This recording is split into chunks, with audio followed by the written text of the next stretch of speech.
بسم الله الرحمن الرحيم.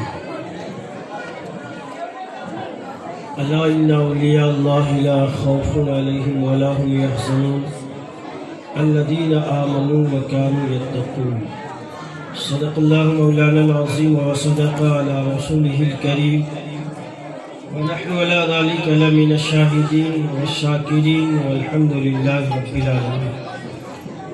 آئیے ایک مرتبہ درود پاک پڑھیں. اللهم صل على سيدنا مولانا محمد مبارك وسلم. صلاة والسلام عليك يا رسول الله صلى الله تعالى عليه وسلم. تذکرہ سلطان الاولیاء سیدنا احمد کبیر رفاعی کے حوالے سے آپ لوگوں نے دو جمعہ کے اندر کافی باتوں کو سماعت کر لیا ہے اور انشاءاللہ ایسے کئی باتیں بھی باقی ہے. سیدنا احمد کبیر رفاعی کے حوالے سے بہت سی ایسی باتیں ہیں جو اب تک منظر عام پر نہیں آئی ہیں، مگر آج 10 منٹ میں یہ بیان کرنا گویا یہ مناسب نہیں سمجھتا میں، اس لیے مکمل بیان تو انشاءاللہ جمعہ کے اندر ہوگا. ویسے 2 جمعہ میں ہو چکا ہے اور آخری جمعہ میں بھی سیدنا احمد کبیر کے حوالے سے باقی ہوگا، مگر آج میں صرف ایک بات آپ کے سامنے رکھتا ہوں کہ سیدنا احمد کبیر رفاعی ہم سب کا ایمان ہے، عقیدہ ہے کہ اللہ کے ولی ہے اور اللہ کے ولی رہے گی. اب آپ دیکھیں سلسلے رفاعیہ کے بانی یہ سیدنا احمد کبیر رفاعی ہے. اب انہی کے بارگاہ سے جن کو جو خلافتیں ملی یہ سب کے سب سیدنا احمد کبیر رفاعی تک پہنچتے ہیں، چاہے وہ سید سلطان کی طرف سے منسوب کرے، چاہے وہ سلیم اللہ بابا کی طرف منسوب کرے، چاہے وہ برودا کی سرزمین سے منسوب کرے. یہ سارے خلیفہ اور یہ سارے پیران عظام جو سلسلے رفاعیہ میں شامل ہیں ان سب کا تعلق ام عبیدہ کی سرزمین پر آرام کرنے والے سید احمد کبیر رفاعی کی ذات سے ہے. اب ان تینوں چیزوں کو لے کر آپ چلیں کہ سیدنا احمد کبیر ہی کی بارگاہ سے سلسلے رفاعیہ کا آغاز ہے. اب وہ سیدنا احمد کبیر رفاعی کا انداز کیا تھا، ان کے کمالات، ان کی کراماتیں بے شمار ہیں، یہاں تک کہ کثیر کراماتوں میں سیدنا احمد کبیر رفاعی کا بھی ذکر ہے. اور سرکار غوث پاک رضی اللہ تعالیٰ عنہ نے جب یہ اعلان کیا تھا قدمی علی ہادہ علی رقبتی کلی ولی اللہ، میرا یہ قدم سارے ولیوں کی گردن پر ہے، اس وقت سیدنا احمد کبیر نے اپنی گردن جھکائی اور کہا علی رقبتی، اے عبد القادر آپ کا قدم احمد کبیر کی گردن پر بھی نظر آتا ہے. یہ اور بات ہے، کچھ لوگ ان باتوں کو صحیح طور پر پیش نہیں کر سکتے ہیں. سیدنا احمد کبیر رفاعی بڑے اللہ کے ولیوں میں سے شامل ہے، مگر ان ساری کراماتوں کو، ان کے سارے کمالات کو ایک طرف رکھے اور کتابوں کے حوالے سے ایک بات ہے کہ اس زمانے کے اندر جو نام کے صوفی بنے تھے اور صوفیوں کا لباس پہن کر شریعت کے قانون کو پس پشت ڈال رہے تھے، شریعت کے قانون کو بدنام کر رہے تھے، احمد کبیر رفاعی نے اس زمانے کے اندر، اس ٹائم کے اندر سب سے پہلے ایسے ڈھونگی صوفیوں کا ویرود کیا تھا. یہ تاریخ کے حوالے سے میں بات پیش کر رہا ہوں اور لوگوں کو میسیج دیا تھا کہ جو صوفی نبی کی شریعت کا مذاق اڑائے یہ دنیا کا ڈھونگی تو ہو سکتا ہے مگر اللہ کا ولی نہیں ہو سکتا ہے. اور شریعت کے خلاف جو کام عام ہو رہے تھے ان کاموں کو مٹانے میں سب سے زیادہ احمد کبیر نے اپنے مریدوں کو پیغام دیا، نصیحت کی کہ وہی مرید کامیاب ہوگا جس کی نظر میں مصطفیٰ کی شریعت پہلے ہوگی۔ یہ احمد کبیر رفاعی کے حوالے سے باتیں ہیں، اور اپنے ملفوظات میں مریدین کو، اپنے معتقدین کو جو انہوں نے نصیحتیں کی ہیں، ان ساری نصیحتوں میں یہ باتیں موجود ہیں کہ سیدنا احمد کبیر رفاعی ایک بات کا پیغام دے رہے تھے کہ شریعت کو چھوڑ کر نہ کوئی ولی بنا ہے نہ کوئی ولی بننے والا ہے۔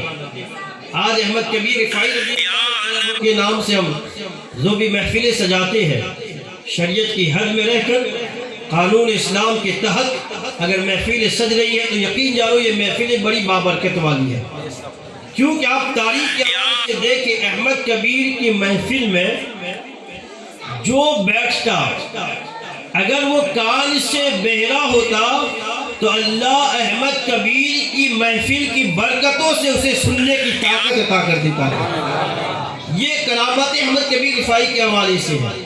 اور دوسری سب سے بڑی بات یہ کہ احمد کبیر رفاعی اتنی عاجزی اور انکساری کرتے تھے کہ اتفاق سے ایک مرتبہ کا واقعہ ہے کہ سیدنا احمد کبیر رفاعی راستے سے گزر رہے تھے، چھوٹے چھوٹے بچے راستے میں کھیل رہے تھے۔ احمد کبیر کی ہیبت کو دیکھ کر بچے بھاگنے لگے، جیسے ہی بچے بھاگے تو سیدنا احمد کبیر ان کے پیچھے ہو لیے۔ پیچھے جانے کے بعد جب بچوں کو پایا تو پانے کے بعد کہا کہ بچوں آپ مجھے معاف کر دینا، کیونکہ آپ میری ہیبت کی وجہ سے بھاگے ہیں، میرے ڈر کی وجہ سے بھاگے ہیں۔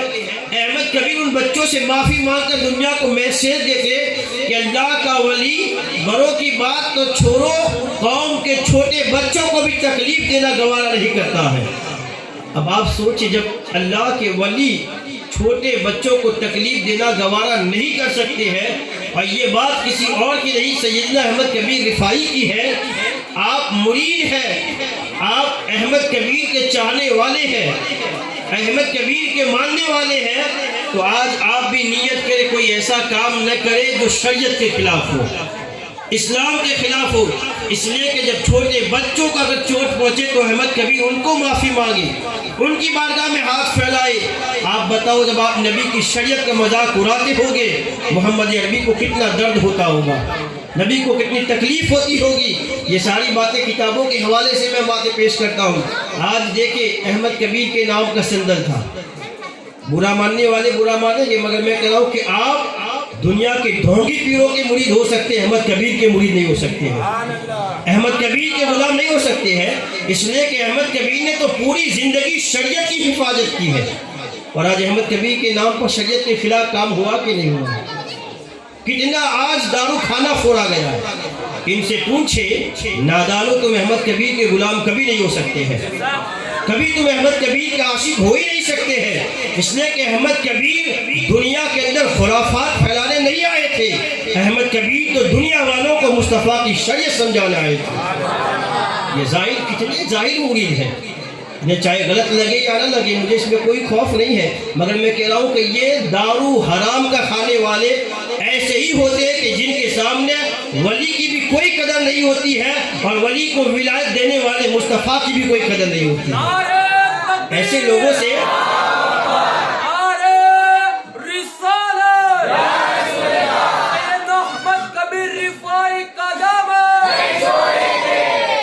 اس لیے سارے سلسلے میں داخل ہونے والے ہو چاہے داخل نہ ہو، اللہ کے ہر ولی سے اہل سنت کا ہر بچہ محبت کرتا ہے۔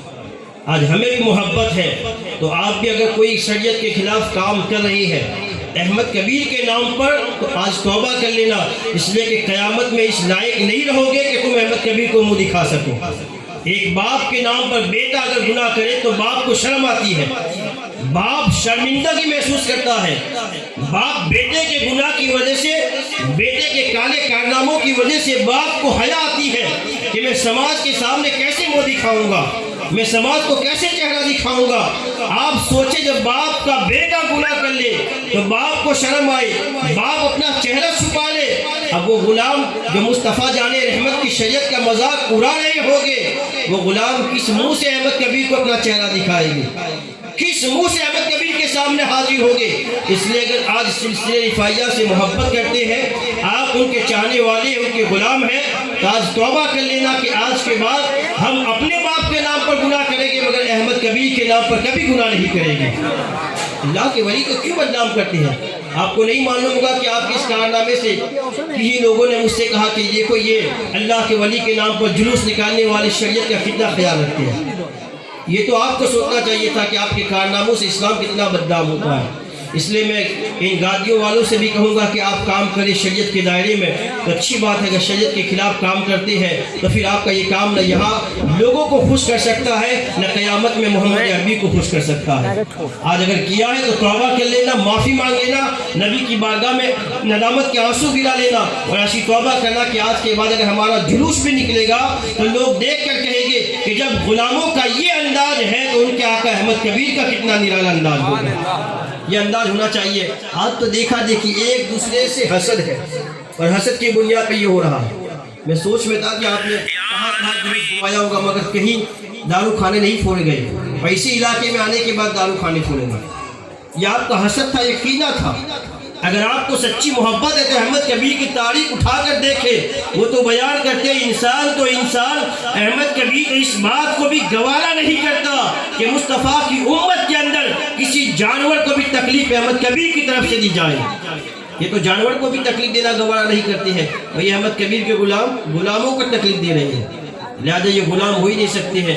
میں آپ سے بھی میسج دے رہا ہوں کہ آپ بھی اس بات کو دھیان رکھنا کہ آپ سے بھی شریعت کے خلاف کوئی کام نہیں ہونا چاہیے. انشاءاللہ عمل کریں گے نا, دائرہ شریعت میں رہ کر کام کریں. میں اس کا انکار نہیں کرتا, بڑے بڑے اکابرین علماء نے اس بات کے بارے میں خاموشی اختیار کی ہے. اس لیے کہ ہمارا تو ایمان ہے کہ اللہ کے ولی جس چیز پر نظر کر دے, ارے جسم تو تن سے جدا ہو جائے مگر پھر بھی روح نہیں نکل سکتی ہے. اللہ کے ولی کی نظر میں اللہ نے وہ کمال دیا ہے. اس لیے ان باتوں کو میں انکار نہیں کرتا, مگر اس بات کا ضرور انکار کروں گا کہ جو شریعت کے الگ اعنان خلاف ہو. احمد کبیر کی تاریخ اٹھا کر دیکھ لینا, شریعت کی بہت پاسبانی کی ہے, بہت حفاظت کی ہے. اس لیے غلاموں کی ذمہ داری ہے کہ آپ خود بھی حفاظت کریں, لوگوں کو میسج بھی دیں. ایک تھوڑی سی میری گفتگو کی, اللہ پاک ان باتوں پر ہم سب کو عمل کی توفیق عطا فرمائے. اور آپ عاشق کرتے دیکھیں دو جمعہ میں کتنے لوگوں نے سنا بھی نہیں ہوگا, ایسے ایسے کمالات بیان ہوئے. آج پھر میسیج دے رہا ہوں کہ اگر آپ کو محبت ہے تو آج نیت کر لینا کہ یہ جمعہ ہم اذان کے بعد مسجد میں پہنچیں گے اور آخری جمعہ سمجھ کر جتنا ہو سکے ہم اپنے پیر و مرشد احمد کبیر کا تذکرہ سنیں گے. انشاءاللہ آپ لوگ حاضر ہو گے نا جمعہ میں. اللہ ہم سب کو حاضری کی توفیق عطا فرمائے. السلام علیکم.